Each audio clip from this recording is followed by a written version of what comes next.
Hey y'all, hey, so I'm back with another video. We're here to do another what the fuck are we talking about video. Now, to be quite honest, there ain't much to talk about, so I really was like scraping the bottom of the barrel to try to figure some shit to talk about.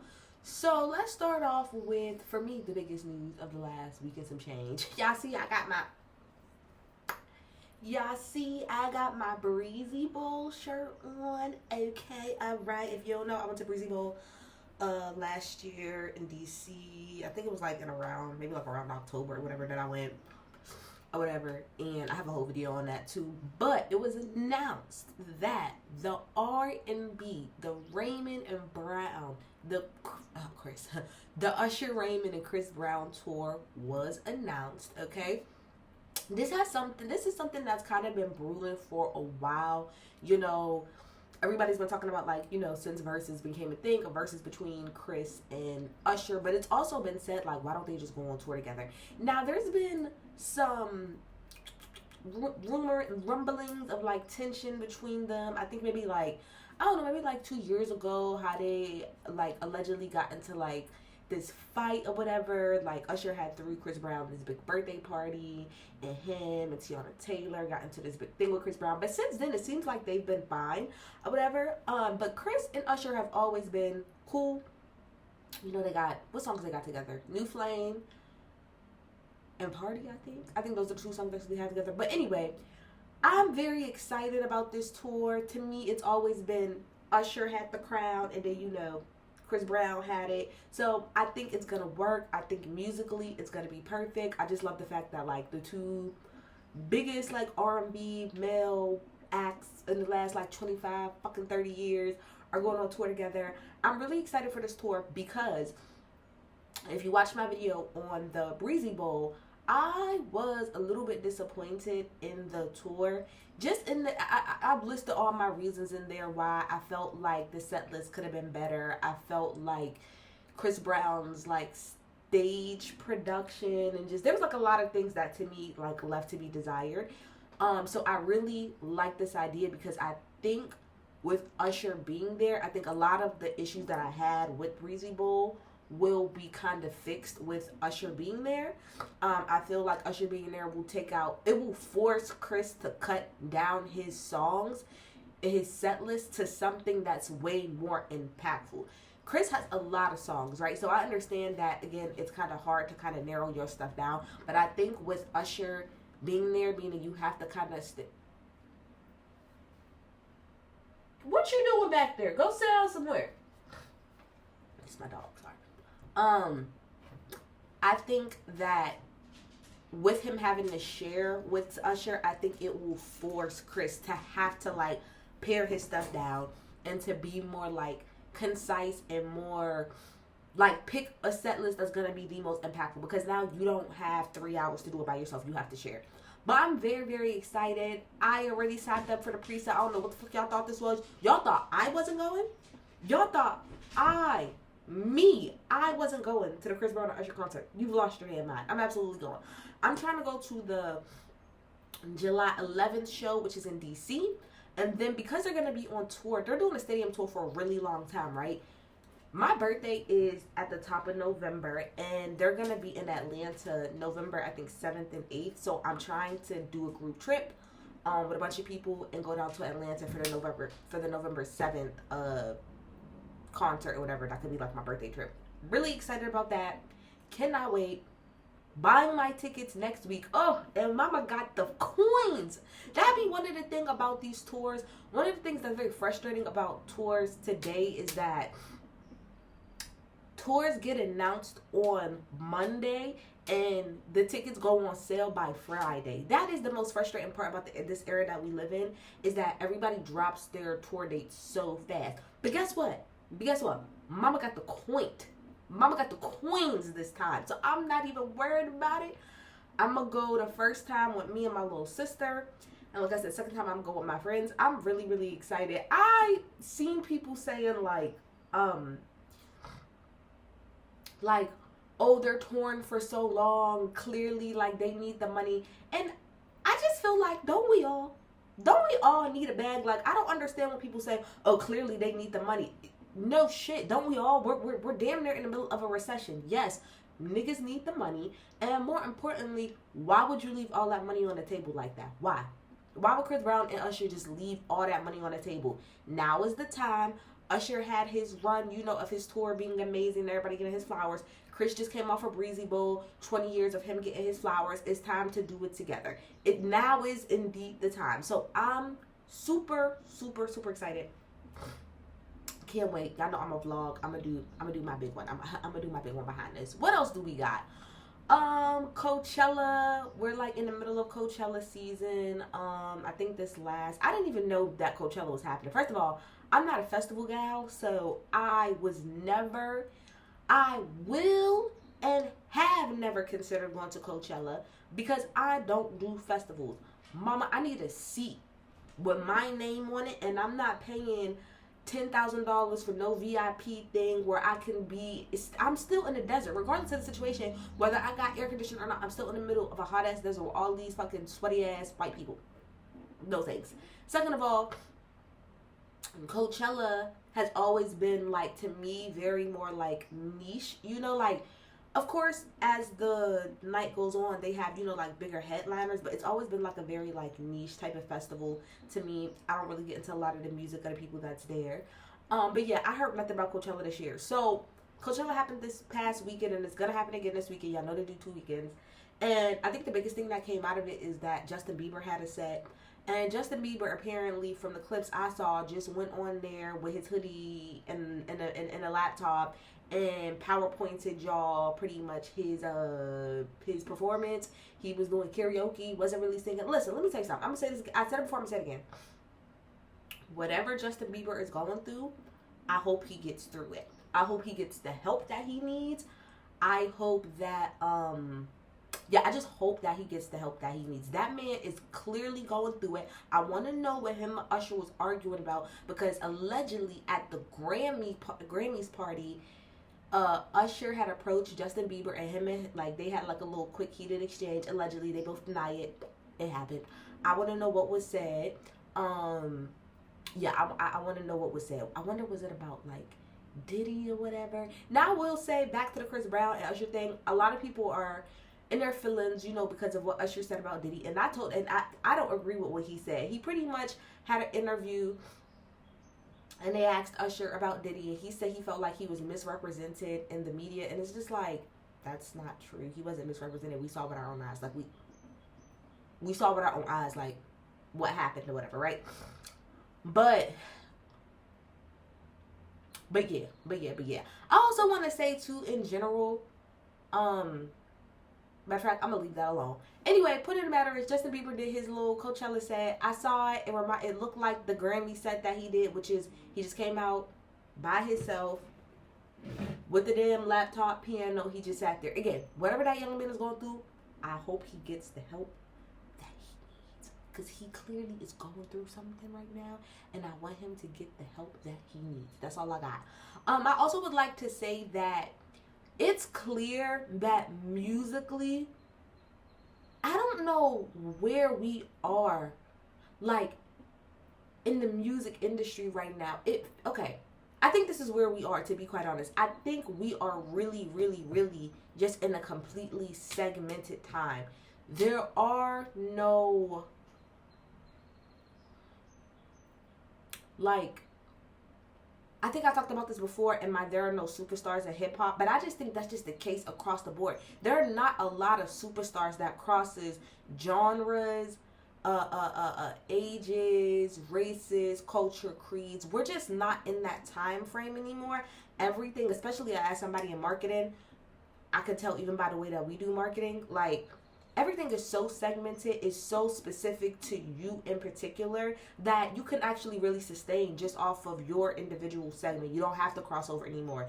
You have a large enough segment of enough people, you're going to be just fine. And to me, YouTube is a great example of that. Like, there are people that are huge on YouTube, but they can walk down the street and mind their own business because don't nobody know who the fuck they are, because they're big within their segment, and they're able to make money and a living off of just their individual segment that they're in. And I just think that's where we are. I was looking at the Coachella set, and I'm just looking at it like,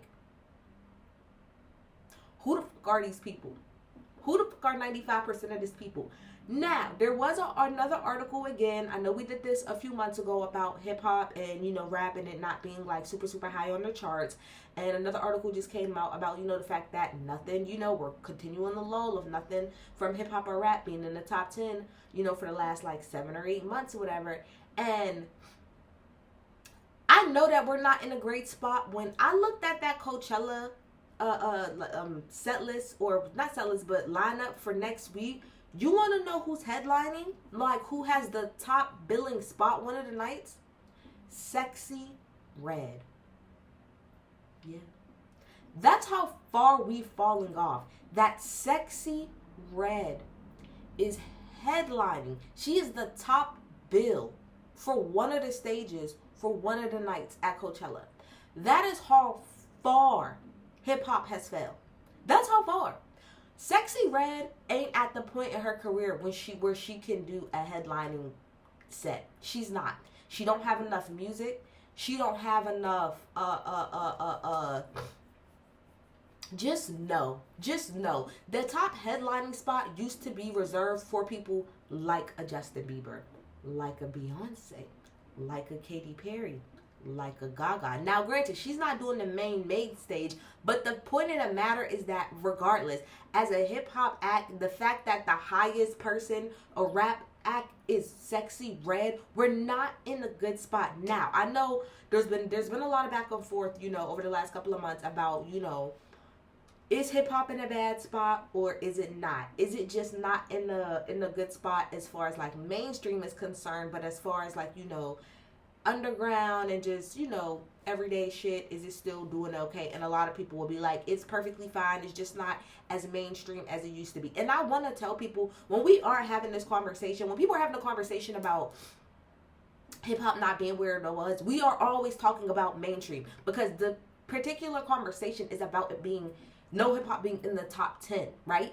So what we're talking about is from a mainstream level, how hip hop and rap is not really in the best spot. That's what we're talking about. I hate when people try to bog it down to, hip hop is just fun. We're not talking about that. We're not talking about the everyday person. We're not talking about all of hip hop. We're just specifically talking about from a mainstream lens. And from a mainstream lens, yes, hip hop is a little bit lacking at the moment. That's just a fact of the matter. Now,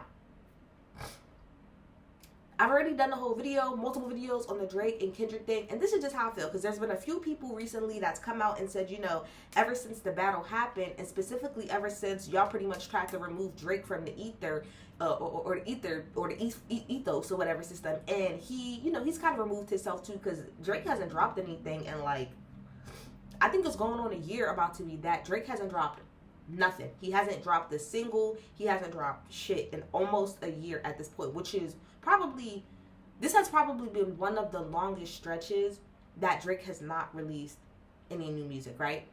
And so there's a lot of people that's been coming out saying that, they feel like everything that happened between Kendrick and Drake, specifically, with y'all trying to remove Drake, is why we are where we are as far as like a mainstream lens, as far as hip hop is concerned.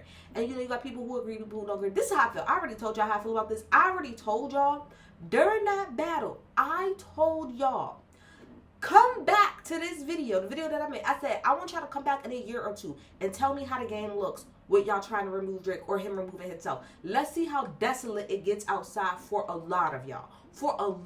Let's see how desolate it gets. And I wasn't wrong. But I just want to say this in general. I think if you don't agree that, it's one thing to me if you don't agree that Drake not being, like the dominant figure in hip hop is why we are where we are. That's fine. You cannot believe that. I don't care about that. But I think it's extremely disingenuous and honestly being dishonest intellectually to say that the beef between Kendrick and Drake has not shifted or changed things in hip hop at all. I think that that's just being honest. I think that's being like, you're being disingenuous in this and that. There's no way that the two, let's throw Cole in there because Cole want to act like he wasn't part of it, but he was.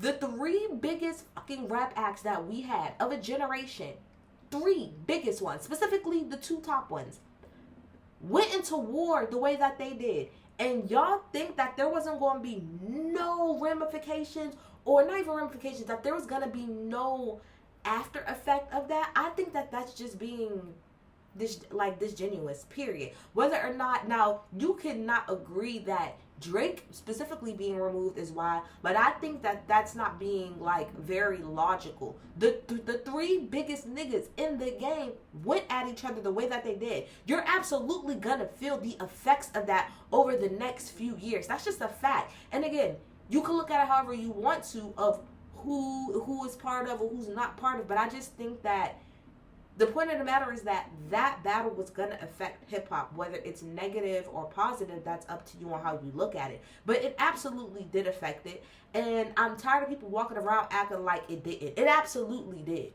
Again, I'm not even coming from the standpoint of, oh, just because Drake is not around. I don't care about that.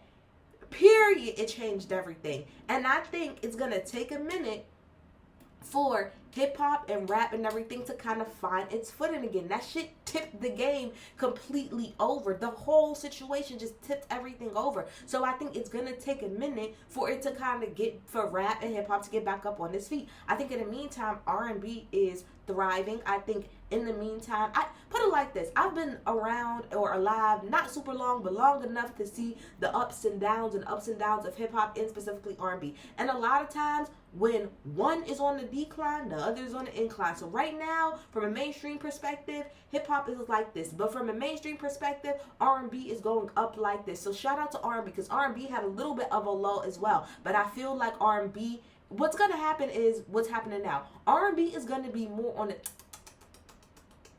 While hip-hop is... From a mainstream perspective, that's just how it is. That's the ebbs and the flows of it. It ain't always going to be... Hip-hop and rap has dominated for the last probably like 15 years. It was the biggest genre above like rock and roll and country and all other things. It was the biggest genre in the world. You can't hold that title forever. It's going to be lows for a little bit. You know, you're going to have your little sparks here and there. You have your Cardis, you have your Clips, you have your Kendricks, you have your Drakes. But for the most part, it's not going to be able to sustain in the way that it has in the past.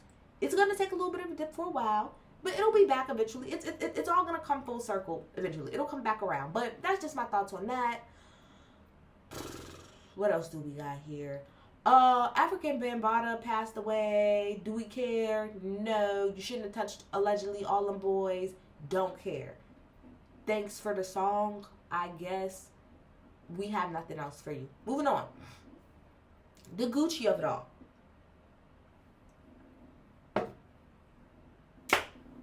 The Gucci of it all. I'm going to say this. I don't really know exactly where I stand on this. Ish said this from the Joe Budden podcast, and I'm kind of with him. Like, from a grown-ass person's perspective, I do feel like, okay, if you don't know what everything that happened with Gucci and Pooh Shiesty allegedly robbing Gucci Mane at gunpoint. Not robbing him, but yeah, they did rob him too. But he really was there to make him sign him out of his contract, whatever. He got caught because he was on camera. Now, allegedly in the paperwork, it says that Gucci told, or pointed out who the people was. And then, even if y'all don't believe that, or if that's whatever, he dropped a song called Crash Dummy where he pretty much just like told everything what happened. He said, y'all made me sign that under duress. That is completely telling, 1,010%. Now, again, I feel like Ish, in the sense of my adult brain and my adult senses, say, you want to know what? He is a civilian. He is a CEO. He is a boss. Of course, you want to tell somebody rob you. But my the niggadom inside of me, right in the street, niggas that raised me inside of me, tells me and makes me feel like, what we doing? What we doing? What we doing, Gucci? I just want to know. I guess my main thing, like a lot of people, is I just want to know what side of the fence that he stands on, because I don't like when people try to play both sides of the fence. Like, either you in it or you not. You can't dip your toe in it when you feel like it, and then the minute that it's inconvenient for you, dip your toe out of it. So are you in it or are you not? Now, some people will say it's clear that Gucci is not in it. Okay, like as far as like street life. Okay, that's fine, but you still portray, you still give off, even if we go back to the Gucci and Jeezy verses, like that's how you still carry yourself. So yes, people are a little thrown back, not just because of oh, because of 20 years ago, but it's because how you still carry and you talk today. It's a lie that's not that long ago of you saying that, like, you would never tell. Now, I'm not talking about the video of when he's, like, much bigger, when he was fat Gucci. I'm talking about skinny Gucci, got all the way out of jail Gucci, who sat up there on a live and was talking about how he would never tell.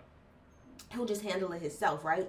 So, again, I mean, at the end of the day, I don't really give a fuck because I'm not the one who got robbed. I'm not the one who is in jail. Pooh Shiesty and his daddy and the rest of them are dumbasses. Pooh Shiesty just, you want us to go back to jail. That's clear. You want us to go back to jail.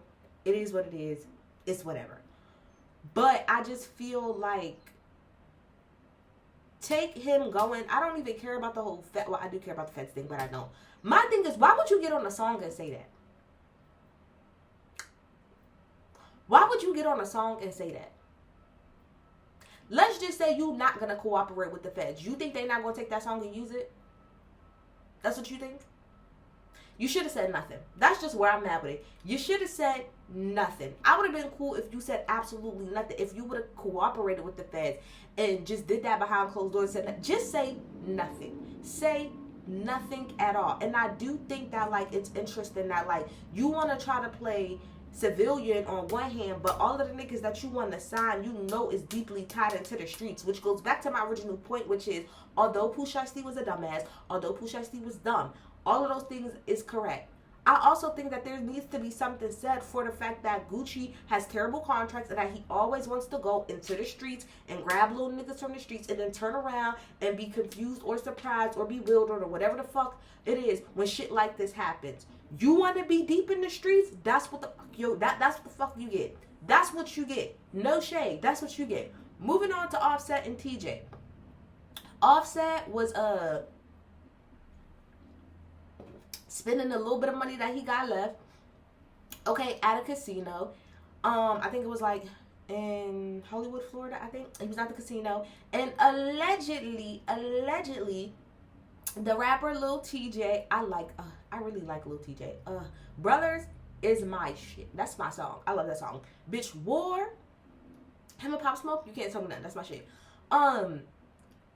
Lil Tjay, who, if you don't know, he's a rapper from New York, whatever, was at the casino, saw Offset. Allegedly, Offset owed him 10 bands because allegedly, according to a live or whatever that Tjay had did a long time ago, he was at the casino with Offset, and Offset didn't have any money, and Tjay gave him 10 bands or whatever. Now, Tjay saw him at the casino, allegedly wanted his 10 bands back. There are some messages that's allegedly floating around between them two that Tjay is telling Offset, like, you gonna give me my money or I'm gonna smack the shit out of you. And Offset said, what, you ain't gonna do nothing, come get it back in blood. And that's exactly what he did, allegedly. Allegedly, you told him to come get it back in blood, and allegedly, he did. You can't tell me come get my shit back in blood, and then when I do, you won't cry about it. You told me come get my shit back in blood. Allegedly, that's what he did. So allegedly saw him at the casino. Now they say that Offset beat Lil Tjay's ass, and then when he walked away, his people popped him or whatever. He goes to the hospital. Offset said, I think in the neighborhood talk comments, that he did not get shot in the butt, but he did get shot or whatever. And yeah, that's pretty much the story. We saw Lil Tjay. He was arrested, but he was not arrested for the shooting. He was arrested for maybe like, it was a much lesser charge. Maybe it was like disorderly conduct or obstructing justice. It was some shit like that. I want to know why Lil Tjay's lawyer wasn't standing right there. I was confused when I saw the video because normally when people get out of jail, like especially like celebrities or people with money or fame, you normally see their lawyer standing right next to him. And there wasn't no lawyer standing next to him. He was by himself. And mind you, from the court, from the minute he walked out of there, all the way to his car, and then you finally see his lawyer, he's running his mouth the entire time. Because you know reporters be asking all these questions and shit. And he's like, what? And they was like, oh, did you shoot Offset? He was like, you need to ask him that. You need to ask him that. Offset wouldn't play. He's just running his mouth the whole time. And what I've concluded from this situation is that, like, when they say the streets are dead, they really are. These younger, like, the kids that are, like, younger, like, I don't even know. How old is Lil Tjay? Is Lil Tjay 25 at the bare minimum? Because I feel like 25 and under, y'all really got the game fucked up. Let me see. How old is Lil Tjay? Oh, Lil Tjay. How old is he? That's what I thought. He under 25. He 24 years old, as I thought. These kids under the age of 25, they do not... I think because they grew up in the social media era, the idea or the concept of like keeping your mouth shut, don't put nothing on, no cameras, no phones, that is like an obsolete idea to them. So I think when people say the streets are dead, they're absolutely dead in the sense of the code is out the window.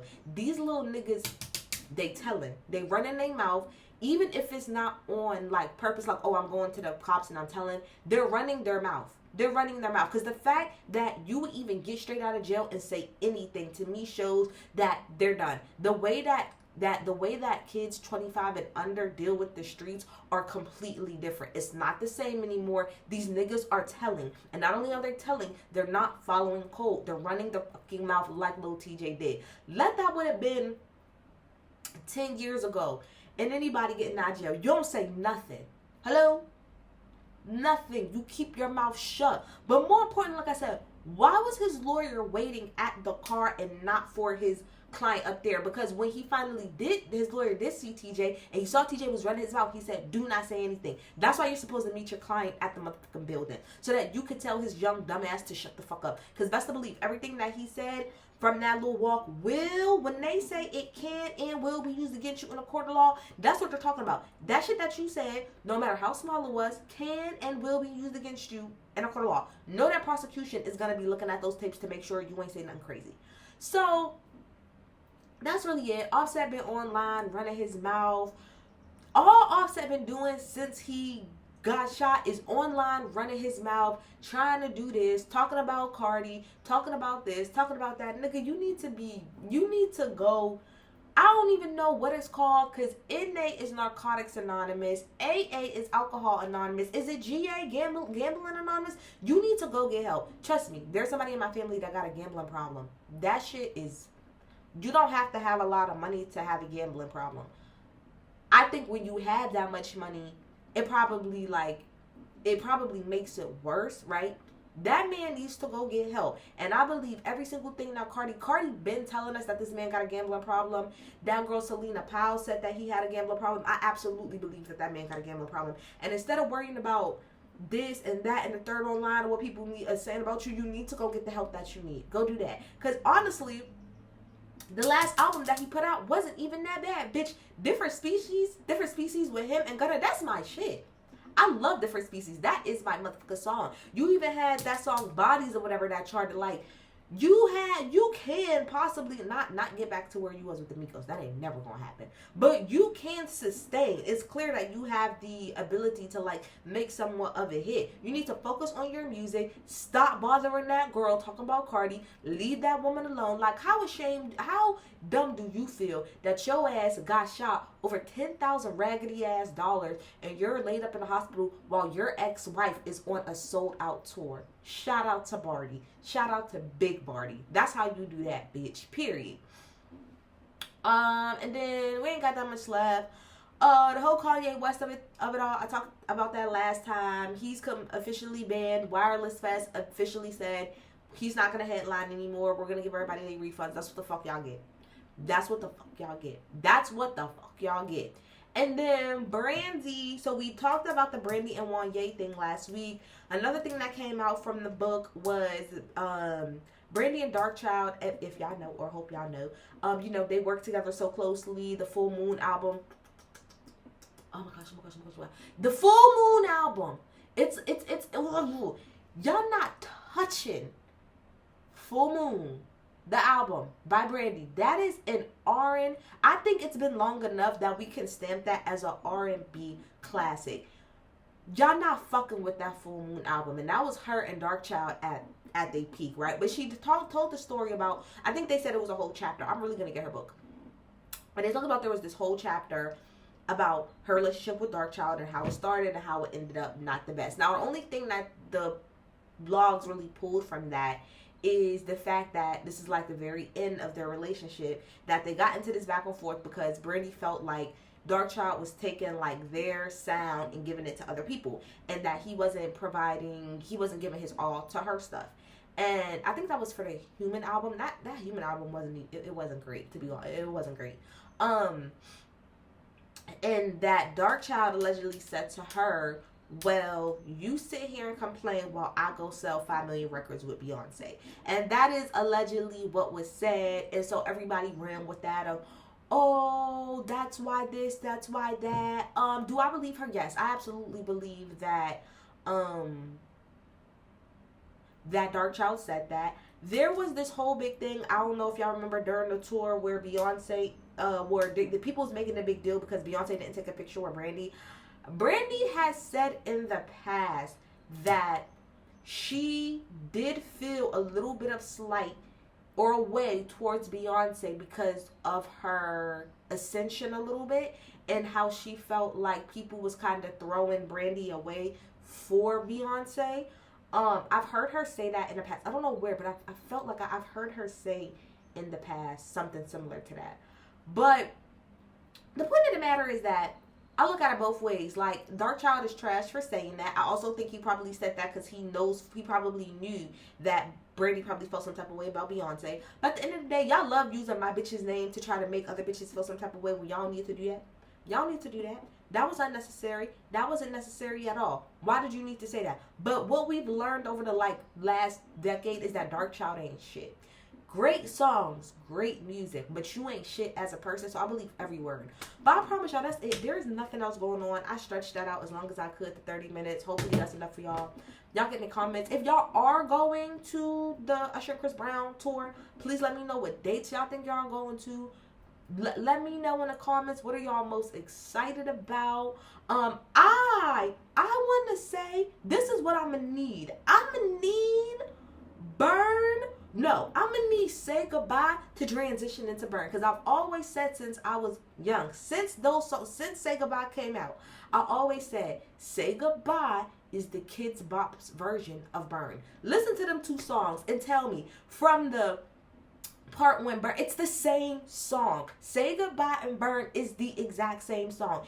Even from the when Usher go and burn, do you hear me burning? Ooh, ooh, ooh, ooh, ooh, ooh, ooh, ooh, ooh. Do you feel me burning? Then listen to Say Goodbye.